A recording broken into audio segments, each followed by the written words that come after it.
Technical view, pound sterling, crude oil, dan juga gold yang sekarang ternyata lanjut mengalami kenaikan dan sangat powerful, teman-teman. Kita lihat terlebih dulu dari sisi pound sterling yang sudah tembus 1.1396, nyaris ke 1.1400. Oke, apa yang terjadi? Tadi sudah sempat kita singgung kaitannya dengan pembelian obligasi oleh BOE yang berlanjut dan itu melakukan intervensi dan akhirnya pound sterling mengalami penguatan ya. Kalau kita lihat dari sisi grafik daily chartnya, jelas candlestick membatalkan atau menggagalkan pola candle sebelumnya.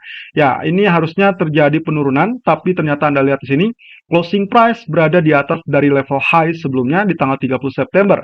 Dan ini juga menandakan sekaligus mungkin saja terjadi reversal naik ya. Kalau misalkan dilihat dari posisinya, ya ini sebetulnya sangat wajar karena 161,8% dari extension sudah selesai. Berarti kita tinggal gunakan Fibonacci retracement. Saya tarik saja dari level spike sebelumnya. Nah, sekarang ternyata dia sudah berada mendekati 76,4% atau sudah di atas 61,8%. Itu sebabnya kalau misalkan diperhatikan dari teritori, maka level yang berpotensi mengganggu adalah 1.1406 untuk saat ini. Sementara kalau misalkan dari sisi penurunan, kita tidak harapkan penurunan kembali di bawah 1.1201. Kalau ternyata dia turun di bawah 1.1201, of course, that will be terrible. Dan itu akan sangat menekan kembali pound sterling. Tentunya dengan indikasi seperti ini, kita tinggal tunggu saja apakah sanggup untuk menembus 1.1406 apa tidak. Lalu kemudian barulah nanti kita melihat ada peluang lanjutan sampai 1.1736. Meskipun demikian, saya masih tetap melihat posisinya adalah rebound yang bersifat sementara. Karena kalau kita perhatikan dari grafik weekly, kita masih tetap dihantui oleh potensi dead crash. Dan itu sedang atau baru saja terjadi minggu lalu. Jadi kalaupun ini dianggapnya naik, naiknya adalah hanya bersifat pullback ataupun pull up. Nah, sampai kapan? Kemungkinan saja, bisa saja kalau misalkan sampai selesainya pembelian obligasi oleh dalam hal ini adalah BOE. Nah, di grafik keempatnya sendiri kalau Anda perhatikan juga sama ya dengan Fibonacci retracement yang kita tarik. Di sini saya menggunakan areal yang sama. Saya tarik dari level puncak di 1.1736 dan bottomnya adalah 1.0336. Dan sekarang kita sedang menyambangi level 76,4% mendekati 1.1406. Kalau kita tarik sisi kiri juga memiliki areal yang sama atau cenderung setara ya. Kita anggap sebagai level historical. Jadi kembali lagi, kalau kita lihat dari level ini, dia sudah mulai kenaikan, penembusan juga langsung kemudian lanjutkan kenaikan, maka tidak diharapkan penurunan di bawah 1.1201. So, skenario yang sempat tadi kita buat di pagi hari adalah untuk memberikan rekomendasi buy 1.1250 ataupun 1270. Sayangnya, sampai tadi kurang lebih dia hanya turun di 1278. Apakah masih bisa untuk lanjutkan buy apa tidak? Oke, skenario berikutnya berarti kalau misalkan Anda ingin buy, cukup Anda tunggu koreksi selintas, mungkin saja di kisaran 1.1340 ataupun 1.1320. Kalau mau lebih bagus, sebetulnya di area 1.1295. Tapi in case terjadi penurunannya hanya terbatas, maka Anda boleh ambil level berikutnya kisaran 1.1320 atau 1.1340 untuk opsi buy yang terbaru. Nah, targetnya yang terpenting adalah selama dia bisa tembus atau sanggup tembus 1.1406, maka kita perkirakan akan ada kelanjutannya. Ya, mungkin saja potensi berikutnya adalah 1.1450 atau bahkan 1.1500. Tetap harus berhati-hati karena kemungkinan dolar masih bisa untuk kembali naik, apalagi terutama di malam hari saat rilis data ekonomi dan juga Fed speaker. Kemudian kalau kita beralih ke sudut pandang dari crude oil yang ternyata juga persis dengan apa yang kita perkirakan ya. Dia enggan untuk mengalami penurunan, lalu kemudian ya 82,66 nampaknya cukup bagus karena tadi sudah sempat 83,22 lebih tepatnya untuk hari ini ya. Kalau misalkan yang kemarin dia hanya turun sekitar ini.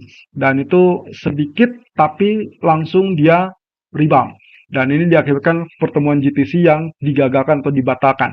Jadi kalau misalnya dari sini kita tinggal berproyeksi ke target berikutnya 86.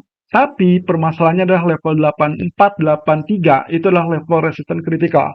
Jadi kurang lebih kalau kita lihat dari sini, ini adalah level resisten. Lalu kemudian ya kita perhatikan saja di sini banyak beberapa kali resisten atau penolakan. Jadi kita harus memastikan apakah dia bisa close di atas 84,18 apa tidak.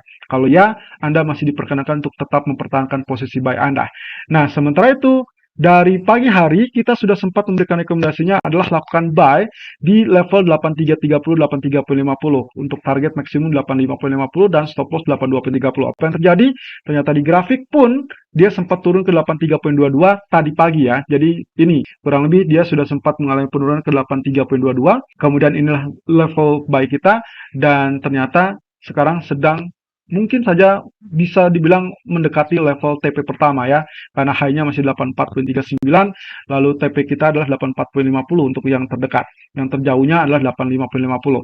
Semua hal tentang OPEC itu adalah mengisyaratkan pemangkasan kuota sampai kurang lebih 1 juta barrel. Dan skenario-nya adalah rumor ataupun buy on rumor, sell on fact bisa saja terjadi. Dan itu yang sekarang kita sedang lihat, teman-teman.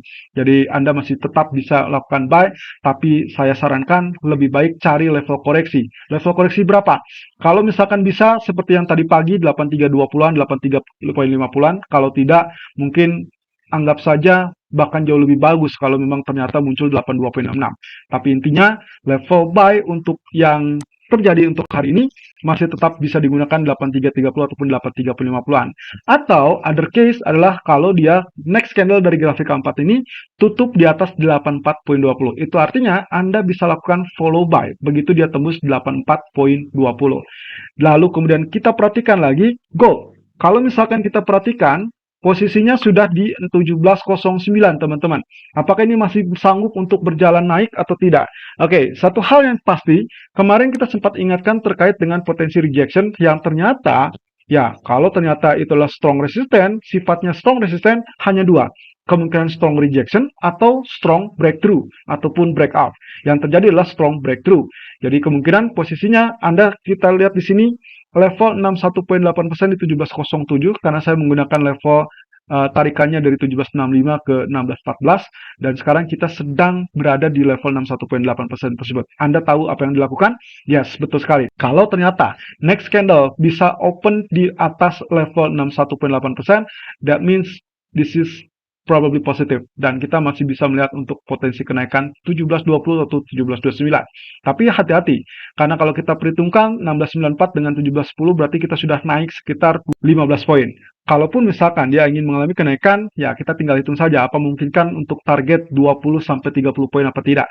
Kalau ya, berarti 1729 ini bisa menjadi target selanjutnya karena inilah potensial strong resistance berikutnya.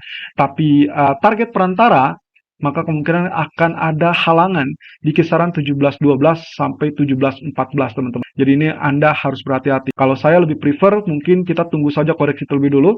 Kalaupun misalkan dia mengalami penurunan, maka yang diharapkan adalah penurunan tersebut tidak menjangkau area di bawah trendline ini. Kenapa? Karena yang sebelumnya sempat menjadi resisten, sekarang berubah fungsi menjadi level support. Jadi artinya strong support diharapkan tetap bertahan di 1686 ataupun 1688. Jadi kalaupun misalkan terjadi penurunan, dianggapnya hanya sebagai pullback, kemudian kita manfaatkan untuk pola tarikan ke atas kembali. Dan itu berarti bullish sudah sangat-sangat kuat. Ingat, kemarin kita sudah sempat sampaikan bahwasanya untuk menjadi bullish dia harus tembus 61.8%. Bagaimana dengan kalau misalkan kita tarik Fibonacci retracement yang berbeda? Oke, perhatikan ini. Level Fibonacci retracement tadi kita tarik 1765 sampai 16 atau 1614. Bagaimana kalau saya turunkan puncaknya adalah di level 173490. Nah, ternyata dia sudah tembus 61.8% persis dengan skema yang kemarin, teman-teman. Dan itu berarti menandakan strong uptrend harusnya masih tetap berlaku. Jadi ini tetap dalam fase support yang tidak boleh tembus. Jadi kalaupun nanti sore ataupun kalaupun nanti malam menjelang rilis data atau bahkan Fed speaker, andaikan terjadi koreksi, ini masih tetap layak untuk lakukan buy, teman-teman. Ya, selama 1688-nya tidak ditembus.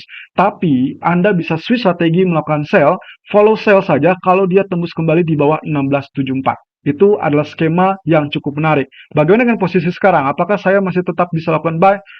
Sepertinya jangan, karena dia terlalu riskan. Ya, dia sudah berada di level resisten yang cukup tangguh 1706, 1708, dan juga kalaupun kita lanjutkan kemungkinan akan terhambat di 1711 walaupun ada potensi ke 1729 ataupun 34. Jadi yang terpenting biarkan dia terkoreksi dulu dan koreksinya mungkin Anda bisa lakukan buy di kisaran 1699 ataupun 1700, teman-teman.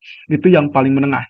Tapi kalau ingin yang paling ideal, maka sesuai dengan strategi yang tadi pagi, yaitu melakukan atau menunggu level buy di kisaran kurang lebih 1685, 1687, dan stop loss diantisipasi kurang lebih di 1679. Selalu gunakan stop loss dan risk management sesuai dengan equity dan strategi trading Anda. Irfan untuk Agrodana.